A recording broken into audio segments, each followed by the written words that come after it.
What is up everyone, and welcome to some more F1 My Team Career Mode. Last time out we were at the Azerbaijan Grand Prix, and after a poor qualifying our car broke down within a few laps and we retired from the race on lap 4. So yeah, it was not too terrible in the end, however, because we were not running in the points. It didn't look like we were going to get back into the points. We didn't have much pace at all. So for any race to get written off, I wasn't too disappointed it was that one. It was also an ICE failure, which is a component we were going to change this race anyway. So not much was really lost, all things considered. We didn't lose any points because we probably weren't going to score any, and we didn't lose any engine components because we were going to change it anyway. So yeah, I don't know. If anything, we saved some engine components by not having to compete in the race, the way I view it. But moving forward, we're going to be at the Canadian Grand Prix, and this is a circuit that has not typically gone amazingly for me historically. You may remember that last season we were competing for podium places, and we got it snatched away from us at the death of the race. Carlos Sainz overtook us on the line to seal our fate in P4, and a bit of battling between myself and Porsche meant that we ended up letting Carlos Sainz through on both of us. I think if we'd have consolidated P3 and P4 among the two of us, we probably would have been able to consign Carlos Sainz to P5, but because we battled with one another, it allowed Carlos Sainz to get through on both of us and make his way up into P3 and cost the team vital points. That was one of the big moments in the season that probably cost us the championship in hindsight. But in any case, we're coming into this race on a good run of form for the team. You know, even if I didn't finish the last race, Porsche's been on the podium in the last 2 races in a row, I believe, and we've had, I think, 5 wins so far this season. So yeah, we're looking very, very strong. And if this practice is anything to go by, whilst we were feeling a bit uncomfortable with it all, we do have the potential to get sort of quite high up the grid order, I think, if we're looking at practice and taking that as a sign of things to come. You know, myself and Porsche both in the top 3 there. So yeah, I'm feeling pretty optimistic about this one. We've had our fair share of good luck so far this season already, I would say. What with that Imola race where I started last and was able to work my way up into P3 and the like, but I'm going to be hoping here that we can continue this streak of good fortune that we're having and maybe contend for the podium again like we did last year. I've never been particularly strong at the circuit on pure pace, so I need some things to go right for me as we now move into the first flying lap of Q1, and you can see I'm on a fresh set of soft tyres. Obviously we set a 1:10.0 and it allows us to split the Ferraris, but I would wage to say this probably won't be a fast enough time to get us through. I think Leclerc's time isn't particularly representative, and you can see Russell goes faster, and as we round the final few corners on our second flying lap, you can see that we are down in P19 and we're only improving by a couple tenths, so this could be a bit hairy actually. We crossed the line, we improved to a 109.8, and in the end it puts us P16, so we narrowly scrape through to Q2. It really wasn't clear cut at all. Porsche are only there in P11 as well, so yeah, very dicey qualifying one for us, but we both make it through nonetheless, so hopefully we can continue to improve on that. No real shock exits in Q1, I would say. If it's not a Haas, AlphaTauri, Aston Martin, or Williams, then those are the 4 teams I would expect to be eliminated in Q1, and anyone else is kind of a little bit of a surprise perhaps. Q2 now, we're on a used set of softs to kick things off, and we're going to see if we can find a bit of improvement over our form in Q1. We do a 109.5 on a used set to start things off, so I can say with certainty that things are going a bit better this session. This honestly might be a good enough time already to see us through, but I will try to improve on it at least a little bit. Porsche goes faster than me almost immediately, and is coming through the final corners on a fresh set of soft tyres now. We've improved by about 4 tenths. We don't take the final chicane. Brilliant. Almost bin it into the wall of champions, and it's good enough for a 109.1 in the end, which puts us P3. So a lot more comfortable in Q2 than in Q1, and we make our way into Q3 once again this season. I don't think we've missed out on Q3 apart from in Azerbaijan so far this season. So yeah, that's at least something. Or actually no, I think we missed out in Imola as well, didn't we? Due to the the weather and whatnot. So our qualifying form, thinking about it, actually hasn't been fantastic this season. You know, we've had quite a few races where we've qualified down the order, like I think we did in Spain as well, and worked our way back up. So yeah, not the best qualifying form so far this season. We're going to see if we can turn this around in Canada though. We do a 109.6 on a used set of softs to kick off Q3, and now we're going to see if we can improve again up to maybe around a 109.1 or something like that in our final flying lap. We come through the final chicane once again, and this time we actually take it quite well. We're about 5 tenths up on this occasion. It should be good enough for about the pace that we're looking for. It's a 109.1 once again, and it puts us P5. Okay, that's not terrible. If you'd have told me we were going to qualify P5 at the start of the weekend, when I was thinking we would probably make it into the fringes of Q3, I'm not too disappointed with that. If we'd have been like even a tenth faster, we could have potentially been top 3. Porsche there in P4, not a terrible result for him either. And yeah, I just hope we can continue improving from this and make our way maybe onto the podium or something like that. Leclerc fastest, Norris kind of nowhere a little bit, which is good for us because he's looking like our biggest rival in the championship at the moment. Even if we've got a rivalry with Perez, I think Perez has kind of tailed off a little bit in these most recent races. Since he had that win in Imola, things haven't been super great for him. I think he had a DNF in Spain as well, which didn't help him. So yeah, it's not been great for him in the recent races. He's been on a run of pretty poor form. But to be fair, we haven't been on the greatest run of form either. Even if we've been getting, you know, we got a podium in Spain, 5th place in Monaco, and then the DNF in Azerbaijan. We haven't won now since that Miami Grand Prix, and you know, I think it's going to be a while before we turn it around. I don't see us winning this race unless there's some kind of safety car that brings us back into touch. And the British Grand Prix is up next, which is a race that we all know I don't win. The game always screws me over in some way, shape or form. So that's something I'll have to contend with. But now it's time to get into the race. It's time once again then to go racing here in Montreal, the second largest French-speaking city in the world, and home since 1978 to the Canadian Grand Prix. With top speeds of around 210 miles per hour heading into the overtaking opportunity of turn 13, the 2.7 miles of the Circuit Gilles Villeneuve are some of the quickest on the Formula One calendar. There are 14 corners in total, with 60% of the lap taken at full throttle, and average speeds clock in at about 130 miles per hour. It's time to take a look at our starting grid for today's race. A fantastic effort from Charles Leclerc yesterday, and it's put him on pole. And P2 goes to Daniel Ricciardo, a strong showing from the Australian. Moving on to the rest of the grid, we have Russell, Théo Pourchaire, Robinson and Norris, Gasly, Verstappen, Joe and Esteban Ocon, Perez, Sainz, Yuki Tsunoda and Mick Schumacher, Albon, Oscar Piastri, Robert Schwartzman and Christian Lundgaard, Latifi, Stroll, Fernando Alonso and Kevin Magnussen fills the last spot on the grid. That's it then, it's time to go racing as we head down trackside for today's race. And with me today, of course, is Natalie Pinkham. Let's talk about Robinson. What do you make of their performance so far this season? Well, they've been avoiding mistakes and have had solid pace, so it's been a good season so far. But whether they can keep that up long term remains to be seen.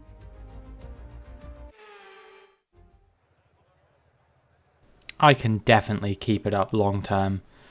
We are in the weak part of my season now. This is historically, every season, no matter where we go, this is always the part of the season I really struggle with, right up until sort of the summer break, usually, with the exception of Austria and sometimes France. Those seem to be bizarrely strong races for me, although that is in part due to the fact that in the previous 2 Austrian Grand Prix, I've had very good luck.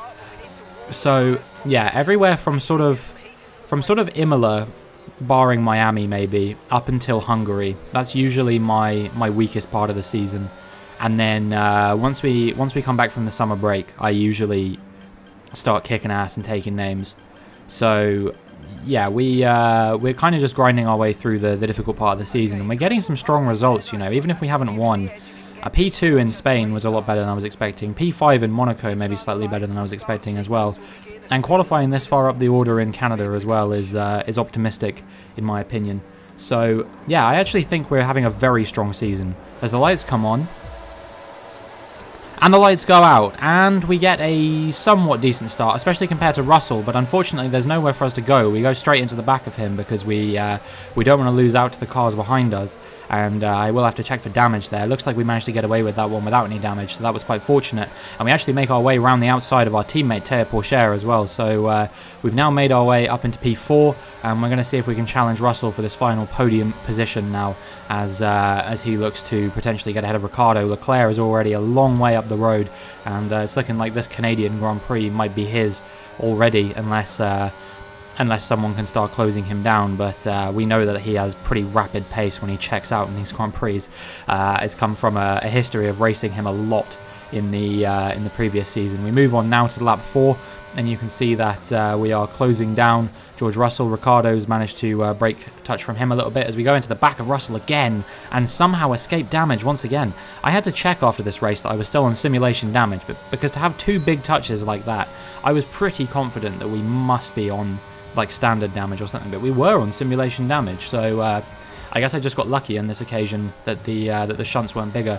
But in any case, yeah, we are really hassling George Russell right now, and hopefully I can make our way ahead of him sooner rather than later, as Ricciardo's, you know, broken the DRS range now. Norris has also got ahead of Pourchaire behind, so yeah, the McLaren's looking quite strong in this Grand Prix.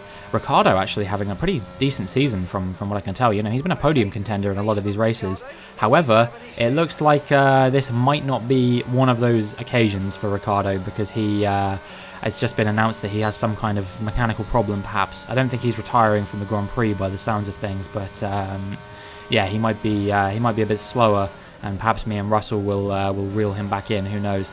The final chicane was giving me a lot of issues, especially with exits and that kind of thing. I was really finding that I couldn't quite make my way through them without too much difficulty. What am I saying? I don't know. Well, we'll move on from that. I got sidetracked temporarily watching that mesmerizing racing between Russell and Ricciardo, and my brain couldn't focus on what I was saying simultaneously. But in any case, now we come through the final chicane, and we actually get a pretty good run this time. This is the run I've been looking for in previous laps that I wasn't quite getting, and this is going to allow me to close down the problem-stricken Ricciardo, go up his inside, and make our way into P3 through the first corner of the lap. And yeah, now we're up into P3, and we're going to see if we can close down George Russell for that P2 position. Leclerc is already 6 seconds up the road from me, so I'd wage to say he's probably checked out of this Grand Prix for good. And yeah, we're going to have to settle for a P2 finish at best. But you know, we got to make our way into that position before we can claim that P2 is ours. And yeah, I don't quite know what we're going to be able to do to challenge Leclerc's pace, even if we do make our way up into that final P2 position. That, I don't know why I was going to say final podium position. My brain's all over the place today, man. I don't know. We've broken a gap to the McLarens behind now. Norris has actually got ahead of his teammate there as well. So yeah, we've basically only got Russell to worry about in this race now, I'd say. Leclerc's a bit too far ahead for us to really worry about catching him or anything like that, and I think the McLarens are probably a tad too far behind to really worry about them either. And now we're just piling the pressure on George Russell and seeing if we can get ahead of him. We got the DRS, we're about 6 tenths behind as we come into this long final straight, but I don't know if we're going to quite catch up to him before we make our way into the corner. But yeah, we get a pretty decent run through the final chicane, and that is going to allow us to get a run on him. We're going to go up the inside. We got the inside from a long way back. We send it into turn 1, and that is how you make an overtake for P2 if ever I've seen one. even Mark is impressed with that, and now we are going to just try and see if we can consolidate this position. I'm sure that George Russell, with the pace that he's been showing in this Grand Prix so far, isn't going to let us get away with this as simply as that, and indeed you can see that he is only 4 tenths behind as we come into the DRS zone now, so I'm sure that he is probably going to be closing us up quite dramatically as we come into the braking zone of the final corner. We come through the final chicane, and he's not quite on our back this time, but we don't get a great run through the final chicane, and that is going to allow us to be under threat now from George Russell. He tries to go up our inside into turn 1, and you can see that he actually makes the move quite convincingly, but we keep our foot in. We stick to the outside of the corner, which becomes the inside for the following corner, and now he's pressured to the outside. He's going to go try and go around the outside at this next chicane, but we hold him off, and we keep hold of this P2 podium position for now. And yeah, that is some thrilling racing between myself and Russell. Yeah, you really couldn't ask for anything better than that. A battle for P2 between two potential championship contenders. That Mercedes is supposed to be quite fast this season, but unfortunately it's a bit of a one-horse race. Zhou Guanyu has not been putting in the requisite performances to put Mercedes in a championship fight, and Russell's had his fair share of bad luck as well. As we come into the pits, we're going to be putting on the hard compound tyres to the end of the Grand Prix, and yeah, we're going to be hoping that we can make our way through any of this traffic that's going to be ahead of us if we have to before they pit, and maybe we can start looking at closing down Leclerc. But I still think that unless we are showcasing some serious pace compared to what we had on the mediums, I think that Leclerc's got this victory in the bag, and we'll potentially just look at consolidating this P2, which is going to come under threat from this man, George Russell, who is closing up to the back of us as we come into this tight hairpin into the final straight,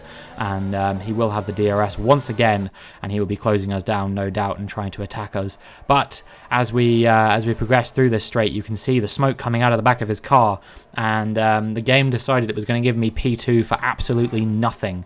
I'm a little bit disappointed with that. The racer in me kind of wanted a bit of a battle for this P2 position, and like I said, there isn't really anyone around us that can challenge apart from Russell, and with him being out of the Grand Prix, which you can just see from my perspective now, I'm pulling away, increasing the gap to about 2 seconds. Leclerc's almost 10 seconds up the road in front, Norris is almost 10 seconds down the road behind. I don't know. This is just going to be 16 laps of me driving around, bringing it home now. I can cruise to the finish, and I'm pretty sure I won't be under too much threat from any of the other drivers in this race. We move on to lap 23, going into 24 now, and you can see that yeah, it's pretty straightforward. The gap in the front is increasing a tiny bit. The gap behind is maybe sort of staying constant, coming down maybe a tiny bit. Norris, Porsche, and Verstappen all locked in a train, I guess. I don't know how far back it goes, but yeah, it looks like Norris is sort of the bottleneck for that. Maybe Porsche would be able to catch me at a faster rate, but we won't know because he can't get past Norris.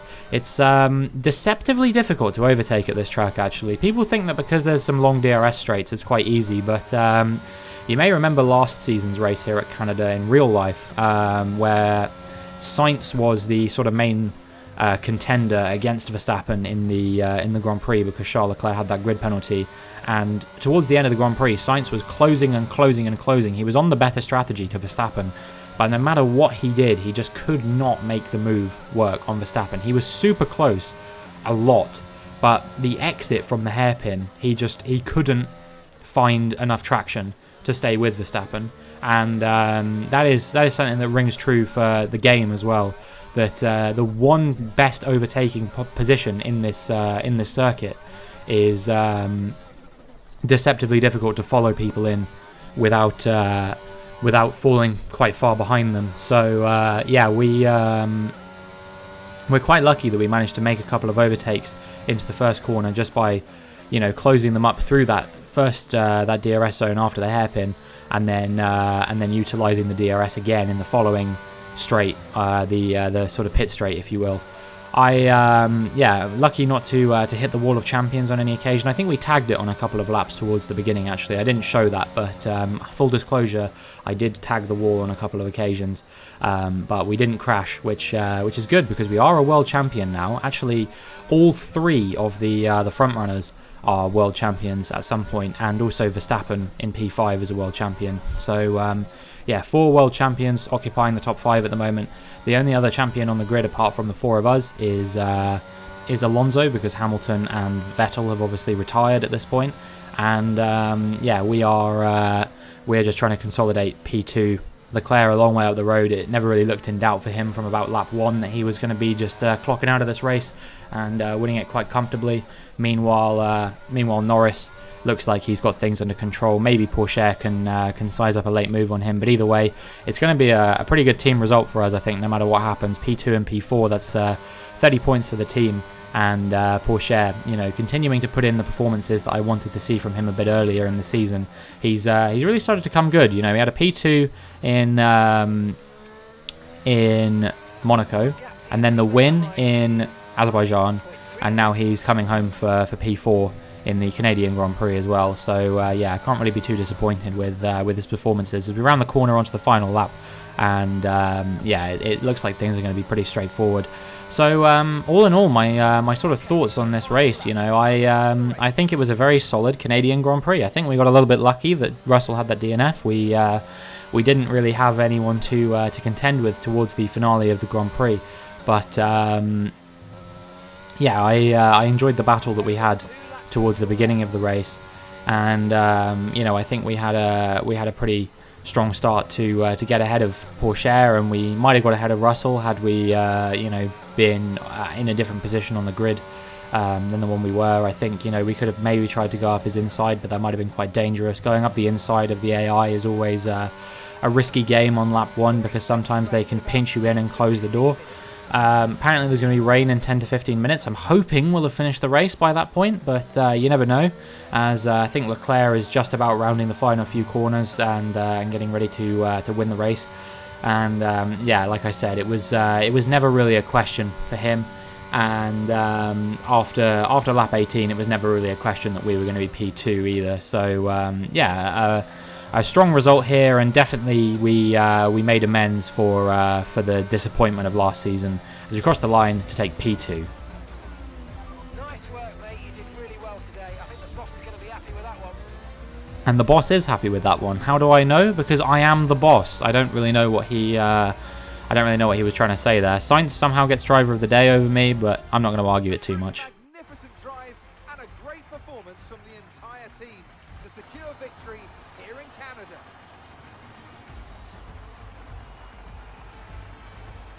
Natalie Pinkham, how do you think they were able to set themselves apart today?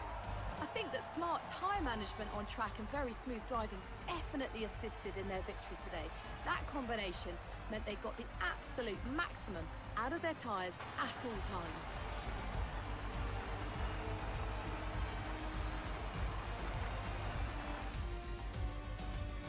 Looking at the podium, you can see that red suit familiar to fans across the globe. A world-class win for a world-class team. Ferrari, do it again. And we have a very strong race in the end to take home a P2 finish, and I'm immensely happy with that, because it means that despite the fact that we didn't have the strongest qualifying in the world, we managed to still pick up some really good points here. And not only that, but Leclerc winning the race and me finishing ahead of Norris means I actually extend my championship lead over my nearest competitor at the moment. And yeah, really strong performance. Have changed. Robinson increases their championship lead. Let's focus on the driver of the day. Natalie Pinkham, come on, who do you pick? Carlos Sainz certainly wasn't someone to scoff about. His ability to follow race strategies throughout with pinpoint precision has to be commended. It's time to check out the constructors' standings. The current leaders continue to extend their lead at the top. After an event like that, who knows what the sport has in store for us next time out? Be sure to join us once again as we continue to bring you all the excitement of Formula One. And if you look at the championship standings, you can begin to understand why I'm building such a gap at the top, because there are 9 drivers on the grid, I would say, this season who are within a realistic shot of getting a podium in most races, and those are Leclerc and Sainz, Norris and Ricciardo, Perez and Verstappen, myself and Porsche, and George Russell. Zhou Guanyu looks nowhere compared to his teammate this season, quite frankly. You know, he's been having appalling qualifyings at times. So, yeah, those 9 drivers are in a realistic shot of getting a podium every single race. And they're all taking points off of each other, you know.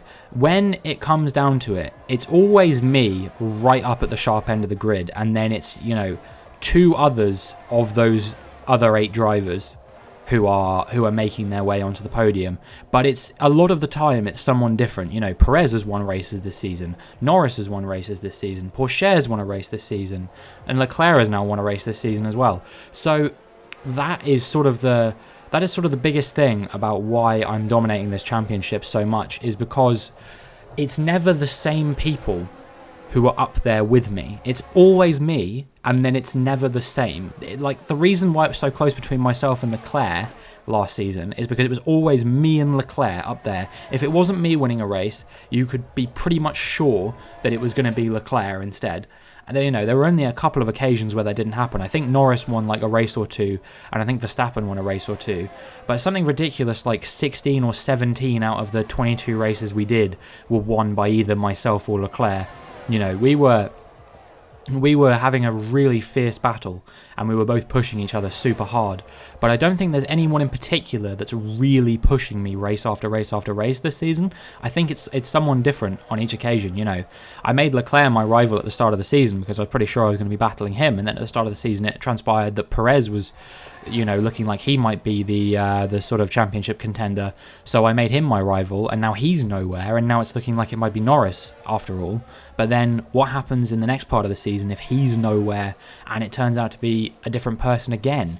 I really think that if this championship continues going the way it's been so far, especially with me in my weak races being almost 50 points ahead in the championship as we start to exit my sort of weakest part of the season. You know, we're coming into Britain, which, I joke about the fact that I never do well there, but it is a strong circuit for me, and there is a very realistic prospect that I could have a really strong race there. You know, Austria goes well for me usually, even if it is due to luck. You know, you still have to have pace. You can't just win a race on pure luck. And then we've got France, which is a good race for me. Hungary, not so great. But then we move into probably what is my strongest part of the season. You know, Belgium, Zandvoort. You know, a little bit further down the line, you got Mexico, Brazil, Portugal, those kinds of races. So they're not close enough. I think I'm in a really good chance of winning this championship already. But that is going to be it for this video. If you enjoyed, make sure you like and subscribe, and hopefully I will see you in the next one.